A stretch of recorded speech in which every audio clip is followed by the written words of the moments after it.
အားလုံးပဲမင်္ဂလာပါပိုတော်တဲ့ကလေးလေးတွေဖြစ်အောင်ဝိုင်းဝန်းပြောထောင်ကြရအောင်ဆိုရဲဒီ podcast အစီအစဉ်လေးကနေပြီးတော့ပြန်လဲကြိုဆိုလိုက်ပါတယ်ဒီတစ်ခါမှာတော့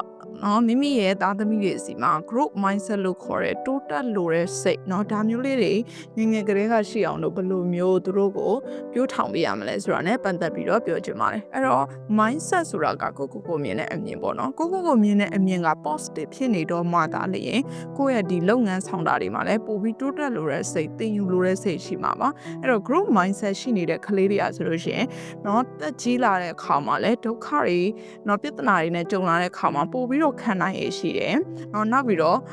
ပို့ပြီးစူးစမ်းလို့စိတ်ရှိတယ်နောက်ပြီးသင်ယူလေ့လာနေရတာကိုချစ်မြတ်လို့ရပေါ့နော်အဲ့တော့ဒီလိုကလေးလေးတွေဖြစ်အောင်ဘယ်လိုပြောထောင်ကြမလဲဆိုတာကိုဒီအချက်ကိုချက်နဲ့ပြောပြပေးသွားပါမယ်ဘာတွေလဲဆိုတော့နံပါတ်1မှာ praise effort not just process အဲ့တော့ရလတ်ကိုပဲချီးကျူးတာမဟုတ်ဘဲနဲ့သူ့ရဲ့အားစိုက်မှုကိုချီးကျူးပါတဲ့နောက်နံပါတ်2မှာကျတော့ yet အခုအရွယ်မို့လို့မလုံနိုင်သေးတာပါနောက်ကျရင်လုံနိုင်မှာပါပေါ့နော်အဲ့တော့ yet ဆိုတဲ့အဲ့ဒီစကားလုံးလေးရဲ့ swan ကိုသင်ပေးပါတဲ့နောက်နံပါတ်3မှာကျတော့အမားတွေကနေသင်ယူနိုင်အောင်လို့သင်ပေးပါတဲ့နောက်နံပါတ်4မှာကျတော့ learning goals တွေကိုတတိကျကျချမှတ်ပါ performance goals ကိုပဲမချမှတ်နေပါနဲ့ပေါ့နော်နောက်နံပါတ်5မှာကျတော့သူတို့ရဲ့စူးစမ်းလို့စိတ်တွေသူတို့ရဲ့မျှဝေလို့စိတ်တွေရှာဖွေဖော်ထုတ်လို့စိတ်တွေကိုတွန်းအားပေးပါတဲ့နံပါတ်6မှာဆိုရင် group mindset ရဲ့စံပြတစ်ယောက်ဖြစ်နေအောင်လို့လည်းမိဘကပြပေးရမယ်တဲ့နောက်နံပါတ်9မှာကျတော့feedback တွေfeedback ဘယ်လိုပြန်ပေးရမလဲဒီကလေးတွေကိုပြန်ပေးတဲ့အခါမှာအဲ့ feedback တွေကနေပြီးတော့သူတို့ဘဝအတွက်ဘယ်လိုအထောက်အပံ့တွေဖြစ်အောင်လုပ်ပေးရမလဲဒါမျိုးတွေနောက်နံပါတ်10မှာကျတော့ environment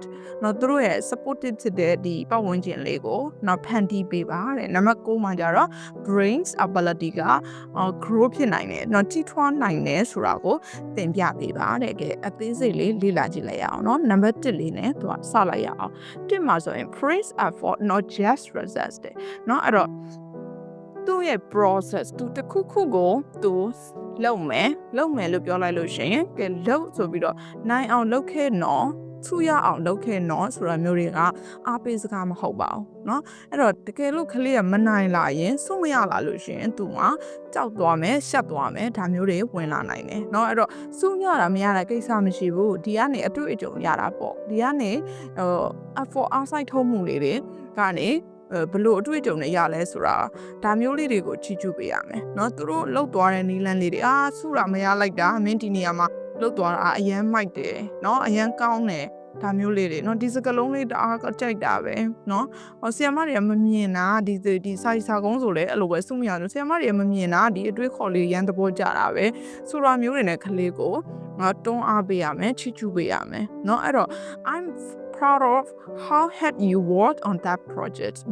အဲ့တော့ဒီ project မှာမင်းဘယ်လောက်စူးစမ်းနေလဲဆိုတာကိုကြည့်ရတာငါခုံးယူပါတယ်လို့ပြောပေးပါအဲ့လိုမဟုတ်ဘဲနဲ့great job on your project မင်းဒီ project ဒီကိုလုပ်နိုင်တာလုပ်နိုင်လိုက်တာခုံးယူတယ်လို့မပြောဘဲနဲ့လုပ်သွားတဲ့ process ကိုချီးကျူးပေးပါတဲ့နောက်ပြီးတော့သူတို့တစ်ခုခု initiative စတင်လုပ်တော့မယ်ဆိုလို့ရှိရင်အဲ့ဒါရဲ့တန်ဖိုးကိုသူတို့လုပ်နေတဲ့သူတို့နီးလန်းမျိုးစုံနဲ့ပေါ့different approaches ဆိုတော့သူတို့နီးမျိုးစုံနဲ့ဒါကို experiment လုပ်နေတဲ့စတင်နေတဲ့စမ်းသပ်နေတဲ့ဒါမျိုးတွေဒီဂျားထဲမှာဆိုလို့ရှိရင်အဲ့ဒီရဲ့တန်ဖိုးကိုချီးကျူးပေးရမယ်အဲ့လိုခုနကလိုပဲပေါ့သူတို့စာကုန်းပြိုင်ပွဲတစ်ခုခုကိုစမယ်အားကစားပြိုင်ပွဲတစ်ခုကိုစမယ်ဒါဆိုရင်နိုင်တာမနိုင်တာတွေတက်ဂျားထဲမှာသူနီးလန်းမျိုးစုံသုံးပြီးတော့စူးစမ်းနေတာလေးတွေကိုချီးကျူးပေးရမယ်နောက်နံပါတ်2မှာ teach the power of yet yet ဆိုတဲ့စကားလုံးလေးကိုခဏပြောပေးပေါ့အဲ့တော့ growth oriented language လေးပါဒါလေးကgrowth oriented ကြီးထွားမှုကိုရှေ့ရှုတဲ့စကားလုံးလေးပေါ့အဲ့တော့ကလေးတွေကိုI can't solve this problem ငါဒီပြဿနာကိုမရှင်းနိုင်ဘူးဒီလိုမျိုးပြောတာမျိုးထက်အခုထိမရှင်းနိုင်သေးပေမဲ့နောက်ကြလို့ရှိရင်ရှင်းနိုင်မှာပါyet ဆိုတာအခုထိမရှင်းနိုင်သေးပေမဲ့ဆိုတဲ့အဓိပ္ပာယ်ပေါ့နောက်ကြလို့ရှိရင်ရှင်းနိုင်မှာပါဆိုတဲ့အဓိပ္ပာယ်မျိုးဖြစ်အောင်အမြဲတမ်းပြောပြရမယ်သူတို့ positive outlook လေးတွေပေါ့အကောင်းမြင်တဲ့စိတ်အဲ့လိုမျိုးလေးပြောပြမယ်ဆိုလို့ရှိရင်သူတို့ကဒီ challenge တွေကခဏပါပဲသူလာတဲ့အခက်အခဲတွေကလည်းခဏပါပဲတစ်သက်လုံးတားဆီးနေတဲ့တားဆီးမဟုတ်ဘူးဒီပြဿနာကိုမရှင်းနိုင်ဘူးဆိုတာလည်းခဏပါပဲအချိန်တစ်ခုရောက်လို့ရှင်းနိုင်မှာပါ နော်ဒါမျိုးအတိလေးတွေဝင်သွားတာပေါ့နော်တသက်လုံးငါဒါကြီးကရှင်းနိုင်မှာမဟုတ်ပါဘူးဆိုရင်ဒါ fix ဖြစ်သွားပြီလို့ခေါ်တယ်နော်တယူတန်ကြီးသူကစုပ်ကင်သွားပြီပေါ့နော် number 3မှာကြတော့ learning from mistakes เนาะအမှားတွေကနေပြီးတော့ဒီသင်ယူတာကိုဒီပို့ပြီးတော့မြင့်တင်ပေးရမယ်ပေါ့เนาะအဲ့တော့ normalize mistake အဲ့တော့ mistake တွေကိုတာမန်ပဲเนาะအမှားဆိုတာလူဆိုတာအမှားရှိတယ်အလုံးလုံးနေတဲ့လူတွေကအများနဲ့အမှားနဲ့ကြုံမှာပဲဒီအမှားကအဲ့ဒါသဘာဝပဲဆိုတာမျိုးကိုနားရည်ဝနေအောင်ပြောပေးရမယ်เนาะအဲ့တော့သူတို့ဒီအမှားတွေမှာကလေးတွေကရှုံးသွားပြီဆိုငါရှုံးသွားပြီငါမလုံနိုင်ဘူးเนาะငါနောက်လဲမလုံတော့ဘူးဆိုပြီးတော့ဒီလိုမျိုးနောက်ဆုတ်သွားတာမျိုးမဟုတ်ဘဲနဲ့ဒီတစ်ခါမလုံနိုင်မဲ့နောက်ကြရင်လုံနိုင်မှာပဲเนาะအဲ့တော့နောက်ဒီထက်ပိုပြီးတော့ဒီထက်ပိုပြီးတော့ဒီအမှားတွေကနေသင်ယူလိုက်မယ်เนาะအဲ့ဒီသင်ခန်းစာတွေကိုနောက်ထပ်အခြေအနေမှာပြန်ပြင်ပြီးတော့ပိုကောင်းတဲ့နီလန်းနေနဲ့အသုံးချမယ်ဆိုလို့ရှိရင်ပိုကောင်းတဲ့ result တွေရလာမှာပဲဆိုတော့ mindset မျိုးလေးကိုပြိုးထောင်ပေးရမယ်ပေါ့เนาะအဲ့တော့အမှားတစ်ခုရှိပြီဆိုလို့ရှိရင်เนาะရိုက်လိုက်တာနှက်လိုက်တာเนาะနင်းအသုံးကိုမကြောက်ဘူးလို့ပြောလိုက်တာဒါမျိုးတွေ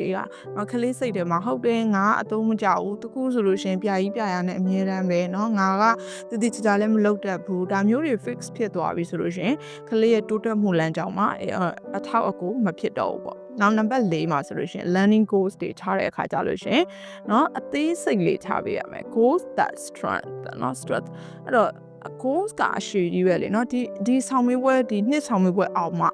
င်တာနဲ့ကိုကပြီးပြီလားမပြီးသေးဘူးမအောင်ရင်ရောကိုကပြီးသွားလားမပြီးသေးဘူးเนาะအဲ့လိုမျိုးပေါ့ဒီ goals ကအရှိကြီးပဲရှိတယ်ဒီနေရာမှာလည်းရက်သွားမှာမဟုတ်10တန်းအောင်တာနဲ့ပြီးသွားပြီလားမပြီးဘူးဒါဆိုရင်မအောင်ရင်ရော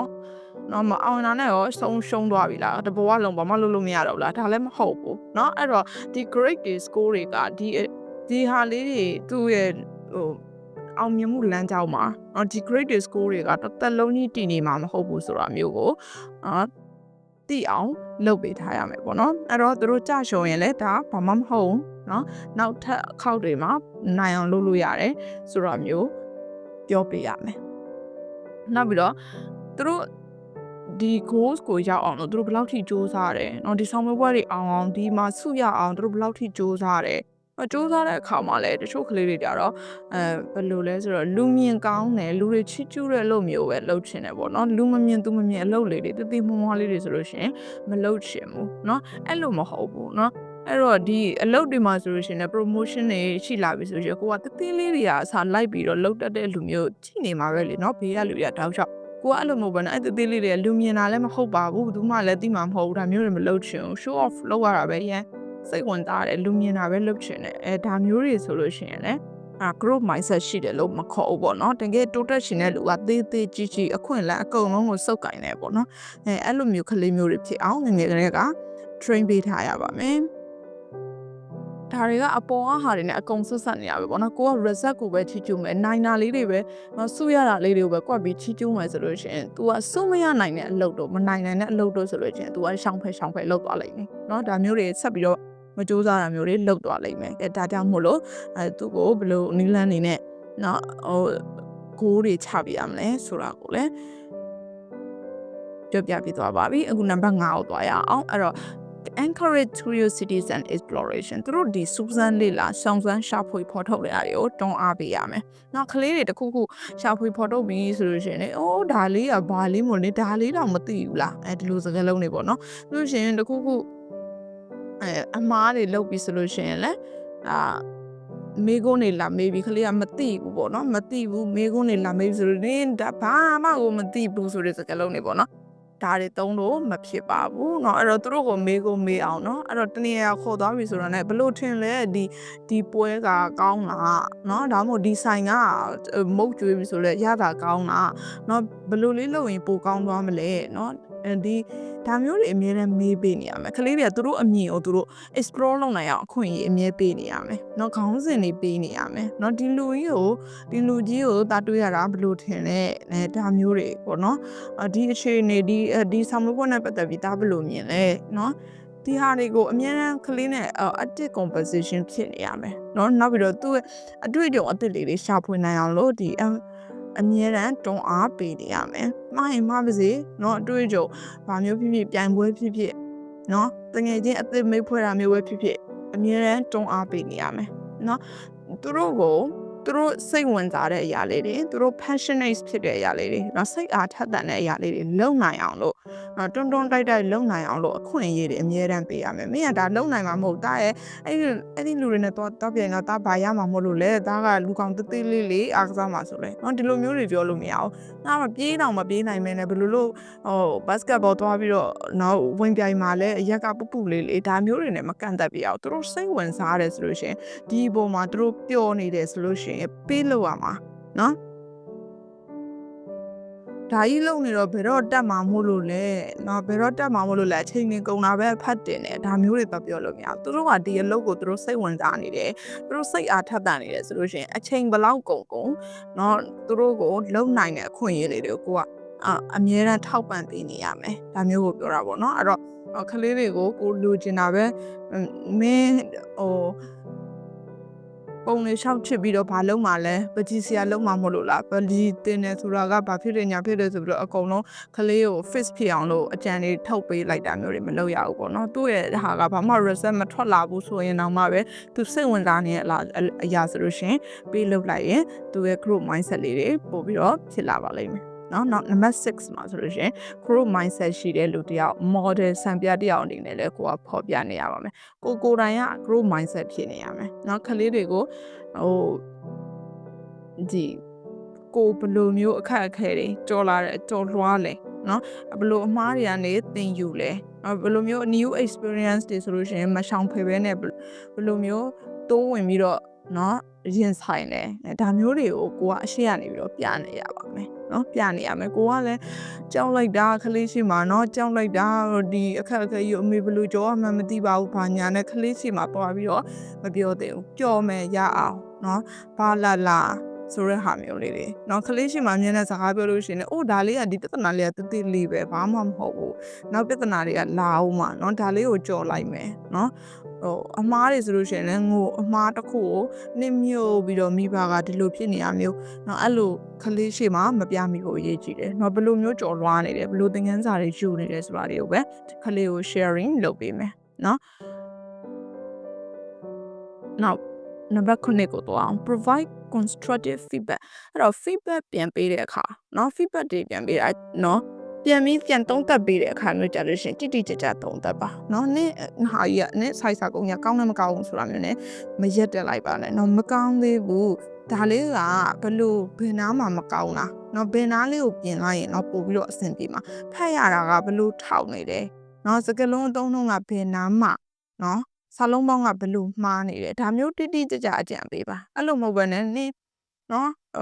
ခရီးတွေသွားနိုင်မှာလည်းမဟုတ်နော်ခန္ဓာရည်မှမရှိတာခဏဖြားနေတာနေမကောင်းဖြစ်နေတာနင်ဘလို့လို့နော်ဒါဒီခရီးတွေသွားပြီးတော့လုံနိုင်မှာလဲဒါမျိုးတွေမတတ်မှတ်လိုက်နေပေါ့နော်နောက်တစ်ခုမှာပြီး you did that wrong အဲ့နင်မှားတာလေဆိုတာမျိုးနဲ့မဟုတ်ဘဲနဲ့နော်ဒီတစ်ချိန်မှားတာဆိုပေမဲ့နောက်တစ်ချိန်ကြာလို့ရှင်ဒီကနေပြီးတော့နော်ပို့ပြီးတော့ရလက်တွေထွက်အောင်ဘလို့နီးလန်းနဲ့เนาะစူးစမ်းလဲတခြားနီးလန်းနဲ့ဘလို့စူးစမ်းတင်လဲเนาะအဲ့ဒါအကြံပေးရမယ်เนาะ feedback ပေးရမယ်အဲ့လိုမျိုးမပေးနိုင်မဲနဲ့ကလေးကိုပို့ပြီးတော့တခြားနီးလန်းကောင်းတဲ့နီးလန်းတွေကိုအကြံမပေးနိုင်ဘူးဆိုလို့ရှင်ဘာ feedback မှမပေးပါနဲ့เนาะအဲ့တော့အဲ့ feedback ပေးမယ်ဆိုရင်အဲ့ဒီ feedback ကကလေးရဲ့ခံနိုင်ရည်เนาะကလေးရဲ့တွန်းအားတွေဒါမျိုးတွေကိုကလေးရဲ့ idea တွေတိုးတက်နိုင်တယ်เนาะဒီ idea တွေကဒီလိုမျိုးသင်ယူလေ့လာပြီးတော့เนาะထပ်ပြီးလုပ်လိုက်လို့ရှင်မဖြစ်နိုင်ဘူးဆိုတာမရှိဘူးဆိုတဲ့အတွေးမျိုးဝင်နိုင်လောက်တဲ့ feedback မျိုးကိုပဲသုံးရမယ်လို့ပြောတာပါเนาะနံပါတ်8မှာဆိုလို့ရှင် supporting environment เนาะအဲ့တော့ကလေးတွေကတခုခုကိုเนาะစူးစမ်းရှာဖွေနေတဲ့အချိန်မှာကိုကအဖေအမေရသလောက်အောင်အင်းကမိဘတွေရသလောက်အောင်ကြည့်လိုက်ကလေးကပုံစွမ်းဆိုကြည့်လိုက်ဟမ်နင်ဟာကြီးရလဲဘာမှလည်းပေါ်မလာဘူးဘာပုံစွမ်းနေရလဲအဲ့လိုမျိုး